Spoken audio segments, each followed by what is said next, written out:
saludo.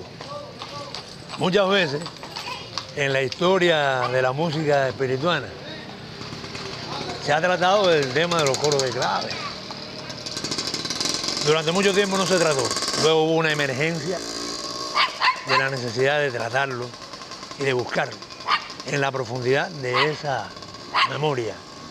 Pero hay una agrupación fundadora del espíritu de la clave, creadora también de un entusiasmo de tipo cultural, no solo musical, que fue el coro o Club La Yaya, que fundó Juan de la Cruz Echemendia en el año 1893.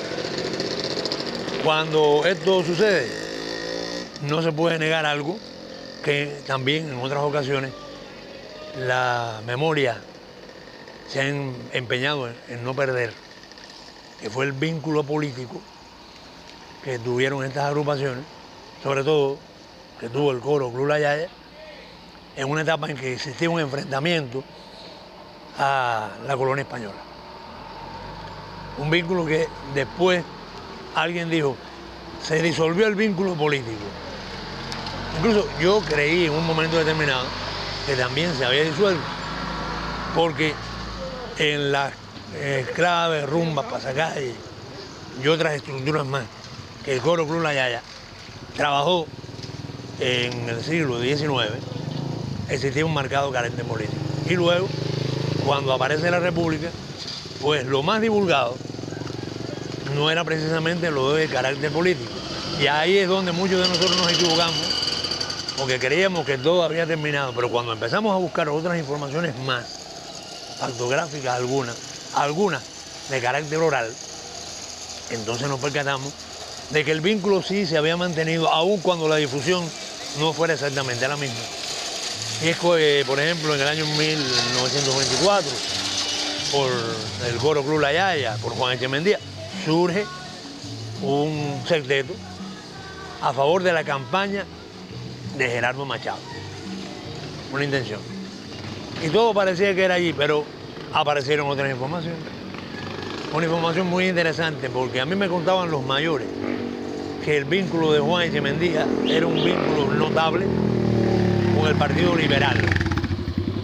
Y todo parecía que quedaba allí, pero descubrimos un día que no solo era lo que decían los mayores, sino que había determinadas informaciones factográficas que permitían entonces descubrir o afirmar que sí, que el vínculo era real, cierto y fuerte. Y muchos dirán, ¿y qué hacemos entonces aquí en este lugar? Línea de ferrocarril del Kilo 12, cuando estamos hablando del coro de clave, La Yaya, que fue por allá. Pues muy sencillo. Y es que por aquí se iba a La Habana, en ferrocarril entonces y antes. Y por aquí también se iba naturalmente a Santa Clara. Y esta peripecia permitía entonces descubrir cómo era el vínculo con otros sujetos artísticos, políticos, cómo llegaban aquí y cómo se iban de aquí. Y es que hoy precisamente conversamos sobre el tema, porque en el año 1916 José Miguel Gómez visitó Santa Clara. Estuvo allí en Santa Clara. Venía recibiendo también el impulso de todas aquellas personas que animaban el Partido Liberal. Y de aquí a Santa Clara fueron entonces nada más nada menos que los integrantes del coro Club La Yaya, compuesto por Juan Echemendia. Y también en ese coro iba Miguelito Compañones y otros de los más importantes trovadores nuestros. Desde aquí. Aquí no era esto que hoy solo estamos viendo, esto era un paradero. Y venían de otros lugares y se iba hacia otros lugares. Y por aquí se fue a Santa Clara. El coro Club La Yaya se fue a Santa Clara el 18 de agosto de 1916 a recibir a José Miguel Gómez en una campaña de reconocimiento y afirmación de lo importante que era este espirituano para el Partido Liberal. Hacia allá fueron, allá se encontraron, allá sostuvo el coro o Club La Yaya un interesante intercambio con el José Miguel Gómez. No por gusto, los mayores decían que en muchas ocasiones José Miguel Gómez, refiriéndose a la yaya, decía, ese es mi coro. Y por lo menos en aquellos días de agosto de 1916 lo demostraron, porque fueron hasta allá a reconocerlo, a definir también esa posición de fortaleza hacia el Partido Liberal representado por José Miguel Gómez.